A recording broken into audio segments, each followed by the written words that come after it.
Twelfth है ना, class 12 का सेकेंड यूनिट देख रहे हैं। दूसरा यूनिट क्या है? विश्व जनसंख्या वितरण, विश्व जनसंख्या वितरण घनत्व और वृद्धि। अच्छा देखिए, सबसे पहला बात क्या, विश्व जनसंख्या ना। पहली बात तो हम जानेंगे जनसंख्या बेटा ना। जनसंख्या किसको कहते हैं? देखो जनसंख्या किसको कहते हैं?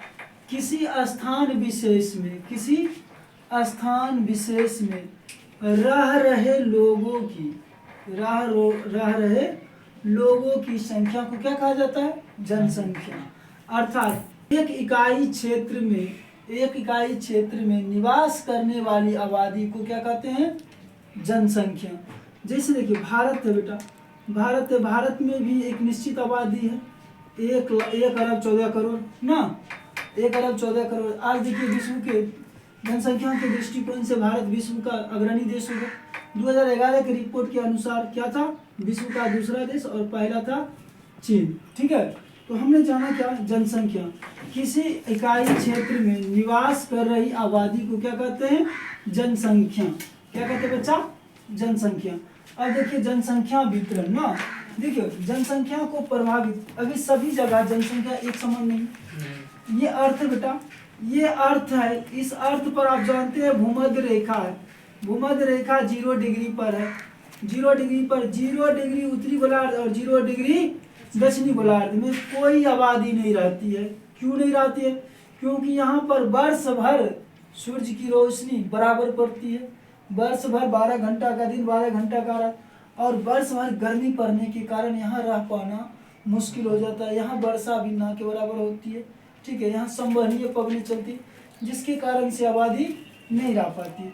देखिए विश्व की जनसंख्या जो है 5 डिग्री उत्तरी अक्षांश से 45 डिग्री उत्तरी अक्षांश, 5 डिग्री दक्षिणी अक्षांश से 45 डिग्री दक्षिणी अक्षांश तक ही लोग निवास करते हैं।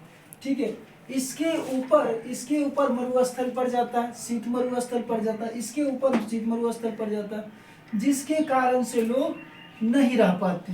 ठीक है, तो देखिए वितरण है ना बेटा, जनसंख्या जो है सभी जगह एक समान नहीं रहेगी ना। पर्वत पर जनसंख्या रहेगा क्या? पर्वत पर आबादी उतना ज्यादा नहीं रहेगी। क्या बालू में रहोगे, मरुस्थल में रहोगे? नहीं रहोगे। दलदलीय क्षेत्र में रहोगे, समुद्र में रहोगे? नहीं। जनसंख्या कहाँ निवास करेगी? मैदानी क्षेत्र में निवास करेगी, जहाँ पर उत्पादन के सभी साधन मौजूद हो, रहने का जीवन दशा उपलब्ध हो। ठीक है, तो देखिए जनसंख्या को इसीलिए हम क्या पढ़ते हैं? जनसंख्या वितरण, जनसंख्या प्रभावित करने वाले कारक, जनसंख्या को प्रभावित करने वाले कारक। तो देखिए जनसंख्या को प्रभावित करने वाले कारक में बहुत सारे कारक हैं, लेकिन मोटे तौर पर हम ये 4-5 कारक जानते हैं। क्या बेटा? पहला है प्राकृतिक कारक। प्राकृतिक कारक क्या मतलब? नेचर के द्वारा, भगवान के द्वारा, जिसको आप समझते हो ना, जो नेचर के द्वारा बनाया गया है उसको क्या कहते हैं? प्राकृतिक कारक। तो नेचर के द्वारा देखिए तो ऊंचा बाच आ जाता है प्राकृतिक कारक में। कहीं गड्ढा उद्धा आप लोग करते हो क्या? वो तो अगर करते हो तो उस तरह से नहीं होगा जो भगवान के द्वारा किया गया, जो प्रकृति के द्वारा किया गया ना। तो ऊंचा बाच, ऊंचा बाच का मतलब क्या होता है कि सभी जगह का क्षेत्र, कहीं ऊंचा तो कहीं नीचा ना, कहीं ऊंचा कहीं नीचा, कहीं समतल तो कहीं गड्ढा। ठीक, इस चीज को क्या कहते हैं? ऊंचा बाच। क्या कहते हैं? ऊंचा बाच। ऊंचा बाच में क्या आ जाएगा? पर्वत आ जाएगा, मैदान आ जाएगा, ठीक, और क्या? गड्ढा आ जाएगा ना, नदी आ जाएगी। इन सब सारी चीजें क्या आती है? ऊंचा बाच। उसके बाद जलवायु, आपने 11th में पढ़ा होगा कि भैया अक्षांश विशेष पर जलवायु पाया जाता है ना बेटा। जैसे कि देखिए 35 डिग्री तक, 5 डिग्री से 35 डिग्री तक कौन सा? उष्णकटिबंधीय जलवायु पाया जाता है। ठीक, 35 से 66 के बीच में शीतोष्ण कटिबंधीय पाया जाता है। ठीक है, शीतोष्ण कटिबंधीय। ठीक, इसी प्रकार दक्षिणी गोलार्ध में भी होता है। तो जलवायु जैसा, जलवायु का काम क्या होता है? तो जलवायु के आधार पर ही ना फसल उत्पादन होता है ना। कैसा कैसा जलवायु रहेगा उसके हिसाब से होगा। ठीक, तो जलवायु भी एक कार्य करती है। किसको? जलवायु। तो जहाँ जलवायु समशीतोष्ण रहेगा। अच्छा, आप खूब गर्मी में रहना पसंद करेंगे? नहीं करना पसंद। खूब ठंडा में रहना पसंद करेंगे? नहीं। आपको क्या चाहिए? ना ज्यादा गर्मी ना ज्यादा ठंडा, समशीतोष्ण चाहिए। वैसे कंडीशन में, वेदर कंडीशन में रहना पसंद करेंगे। इसी को क्या कहते हैं? जलवायु। क्या कहते हैं? जलवायु। और क्या जनसंख्या को प्रभावित करने वाले कारक? वनस्पति। जहाँ पेड़ पौधा उगता है, जहाँ घास का मैदान लगता है, वहीं ना रहना पसंद करते हैं। उससे बाहर कहीं रहना पसंद करेंगे? अगर आपको मरुस्थल में छोड़ दिया जाए तो रहना पसंद करेंगे? नहीं करेंगे। ठीक है, तो क्या करते हैं बेटा? तो वनस्पति भी जनसंख्या को प्रभावित करने वाले एक कारक है। तो इसमें ये सब कौन से कारक भी आ रहे हैं? प्राकृतिक कारक। एक जल स्रोत, दूसरा राष्ट्र क्या है? जल स्रोत। तो जहाँ जल, आज से देख लीजिए, प्राचीन समय से देखिए, आपने देखा सिंधु घाटी सभ्यता, सिंधु घाटी सभ्यता में लोग कहाँ रहे? सिंधु नदी के किनारे। मोहनजोदड़ो में देखे थे सिंधु नदी के किनारे ना बेटा। हड़प्पा भी देखे तो किसके किनारे? रावी नदी के किनारे था। आपने जोड़वे संस्कृति देखा था, पढ़ा था ना? तो जोड़वे संस्कृति भी कहाँ? नदी के किनारे ही बढ़ा था। ठीक, अपना देखिए तो पाटलिपुत्रा, मगध साम्राज्य कौन से नदी के किनारे? गंगा नदी के किनारे है ना बच्चा। ठीक है, और फिर आप देख लीजिए फल्गु नदी है, बहुत सारी नदियां बेटा। तो कोई भी कहीं भी लोग रहना पसंद करेंगे कहाँ? जल स्रोत के पास। आज आप भी लोग कहाँ रहना पसंद करते हैं? जल स्रोत। जहाँ पर अगर मान लीजिए हम लोग बेगूसराय में रह रहे हैं, बेगूसराय में पानी नहीं रहेगा तो रहना पसंद करेंगे? पंपी सेट तो गाड़ते हैं, चलो नदी नहीं, बोर्डिंग से तो पानी निकालते हैं बेटा। हाँ, ये भी चाहिए, या झील चाहिए ना। तो जहाँ जल स्रोत रहेगा वहीं पर न रहिएगा, ताकि हम क्या कर सकते हैं? पीने के, अपने जीवन के लिए, खेती के लिए, फसल उत्पादन के लिए जल का उपयोग कर सकते हैं ना, पशुपालन के लिए जल का उपयोग कर सकते हैं। इसलिए क्या है? ये सारी चीजें प्राकृतिक कारक। दूसरा का कारक क्या है? आर्थिक कारक।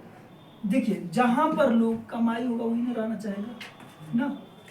जहाँ पर लोगों को काम मिलेगा, रोजगार मिलेगा, तो आप लोग कहाँ देखिए? तो कहाँ, एक तो गांव में भी लोग रहते हैं, खेती कार्य करके रहते हैं, कृषि कार्य। जनसंख्या की अभी 100% आबादी में 45% आबादी आज भी बेटा, कितना? 45% आज भी आबादी क्या काम करती है? कृषि करती है। क्या करती है?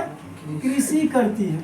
तो भैया अब बाकी बात, तो इसके बाद रोजगार, उद्योग में काम करते हैं लोग ना, शहर में लोग जाके रहना चाहते हैं। ठीक है, तो ये आर्थिक कारक। और सामाजिक सांस्कृतिक कारक, सामाजिक और सांस्कृतिक कारक। देखिए, जहाँ पर लोग कहाँ समाज में रहना लोग चाहते हैं ना, सब मिलजुल कर रहेंगे ना, सबका एक समान संस्कृति होगा। जैसे आदिवासी वाला देखिए ना, आदिवासी लोग देखिए तो एक साथ मिलकर रहते हैं। किस पर आश्रित रहते हैं? वन पर आश्रित रहते हैं, जंगलों पर आश्रित रहते हैं। क्लियर चाहिए। उसके बाद जनसंख्या को और क्या प्रभावित करता है? जन्म दर और मृत्यु दर। ज्यादा जन्म लेगा तो जनसंख्या ज्यादा होगा ना बच्चा। ज्यादा अगर मरने लगेगा तो जनसंख्या घटने लगेगा। ज्यादा जन्म रहेगा, बच्चा ज्यादा जन्मेगा और जीवित रहेगा, वो उससे जनसंख्या में वृद्धि होगी। हाँ, अगर जनसंख्या मरने लगेगी, बच्चा ज्यादा मरने लगा, जनसंख्या घटेगा कि नहीं घटेगा ना? बच्चा ही ना बड़ा होता है, बड़ा होके बूढ़ा होता है। जब बच्चा ही नहीं बचेगा तो जनसंख्या रहेगी। इसको क्या कहते हैं? जनसंख्या का, इससे भी जनसंख्या प्रभावित होगी। ठीक है, दूसरा बात है प्रवास। जनसंख्या को और कौन सा कारण प्रभावित करता है? प्रवास। देखिए, प्रवास दो कारण से होता है। पहला बात, प्रवास किसको कहते हैं? जब लोग एक स्थान से छोड़कर दूसरे स्थान में जाकर निवास करते हैं, उसको क्या कहते हैं? प्रवास। जब लोग एक स्थान को छोड़कर दूसरे स्थान पर जाकर निवास करते हैं तो उसको क्या कहते हैं? प्रवास। तो देखिए, प्रवास दो कारणों से, प्रतिकर्ष और एक अपकर्ष। अपकर्ष होगा बेटा, अपकर्ष क्या होगा? अपकर्ष, अपकर्ष। ठीक है, इसको कहते हैं, एक कहते हैं पुश फैक्टर, एक कहते हैं पुल फैक्टर। ये होता है पुल फैक्टर। क्या? पुल फैक्टर, इसको पुश फैक्टर। ठीक है, देखो दो कारणों से प्रवास, आप दो कारणों से आपको, जैसे मान लो रोजगार, अभी अपना यहाँ पर बरौनी में दीनदयाल रोड में आप लोग आए हैं, दीनदयाल रोड में आए ना पढ़ने के लिए, किस क्या कारण? कौन से कारण से? आप अपकर्ष के कारण से खिंचा के आए अपने से कि ओनली सॉल्यूशन में पढ़ाई बढ़िया से हो रहा ना, यहाँ पढ़ेंगे तो ठीक। तो आप अपनी दशा को देखते हुए आ रहे कि चलो भाई हमारे गांव में पढ़ाई सही से नहीं हो रही, लेकिन दीनदयाल रोड ओनली सॉल्यूशन में क्या पढ़ाई अच्छी से हो रही। ठीक है, इसको क्या कहते हैं? अपकर्ष कारक। ठीक है, जब आप अपने मन से खींचे चलाते उसको क्या कहते हैं? अपकर्ष। आप प्रतिकर्ष कारक, जब जनसंख्या आपको धक्का दे रही है वहां से, नहीं तू जो यहाँ से ना, यहाँ से जाओ वहाँ कमाओ, उसको क्या कहते हैं? Push factor. क्या कहते हैं? पुश कारक। इसको कहते हैं प्रतिकर्ष कारक ना। क्लियर। जब आप, कारण क्या है, मान लो आपके यहाँ शिक्षा का व्यवस्था सही नहीं, लेकिन यहाँ शिक्षा का व्यवस्था है, यहाँ आए, वहाँ से आपको आबादी धक्का दी है, ठीक, तो आप यहाँ आए, या फिर कोई लोग रोजगार करने के लिए दिल्ली चल जाता है, क्यों जाता है, बिहार में रोजगार नहीं होने के कारण ही नहीं जाता। क्लियर, ये चीज़ समझ गए, प्रतिकर्ष और अपकर्ष